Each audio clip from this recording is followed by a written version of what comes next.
Good morning, everyone. Welcome to another episode of To The Point. Today's topic of discussion is International Criminal Court. First, let us see why it's in the news. Recently, the prosecutor of the International Criminal Court requested arrest warrants against leaders of Hamas and Prime Minister Benjamin Netanyahu of Israel. Let's discuss what is ICC. Governed by an international treaty called the Rome Statute, the ICC is the world's first permanent international criminal court. It investigates and, where warranted, tries individuals charged with the gravest crimes of concern to the international community, such as genocide, war crimes, crimes against humanity, and the crime of aggression.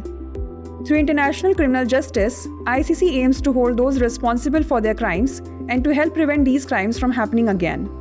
India is not a party to Rome Statute along with the US and China. Let's now discuss how did it come into being. On 17th July 1998, Rome Statute was adopted by 120 states in direction of creating a more just world. On 1st July 2002, Rome Statute took effect upon ratification by 60 states, officially establishing the ICC. Since it has no retroactive jurisdiction, the ICC deals with crimes committed on or after this date. After 2010 amendments, the Rome Statute also sets new standards for victims' representation in the courtroom and ensures fair trials and the rights of the defense. Today, the Rome Statute serves as the ICC's guiding legal instrument, which is elaborated in such other legal text as the elements of crimes, rules of procedure, and evidence, and more. Let's know more about ICC's jurisdiction and working. The statute grants the ICC jurisdiction over four main crimes: the crime of genocide, crimes against humanity, war crimes, and crime of aggression. The court may exercise jurisdiction in a situation where genocide, crimes against humanity, or war crimes were committed on or after 1st July 2002. The crimes were committed by a state party national or in the territory of a state party or in a state that has accepted the jurisdiction of the court. The crimes were referred to the ICC prosecutor by the United Nations Security Council pursuant to a resolution adopted under Chapter 7 of the UN Charter.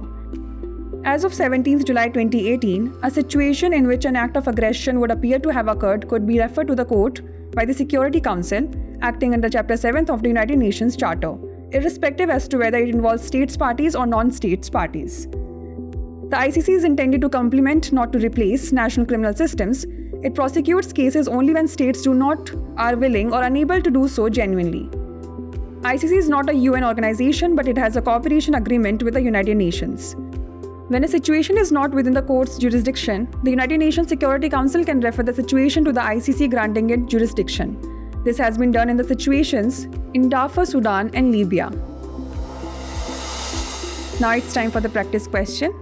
The question is, which of the following statements regarding the International Criminal Court is or are correct? The ICC is an intergovernmental organization and international tribunal that has jurisdiction to prosecute individuals for the international crimes of genocide, crimes against humanity, and war crimes. 2. The ICC is part of the United Nations system, though it is not directly governed by the UN. 3. The United States is a member state of the ICC and fully supports its actions. Select the correct answer using the code given below: 1 only, 1 and 2 only, 1 and 3 only, or 1, 2 and 3. Send the answer to this question in the comment section. Like, share and subscribe for more such content.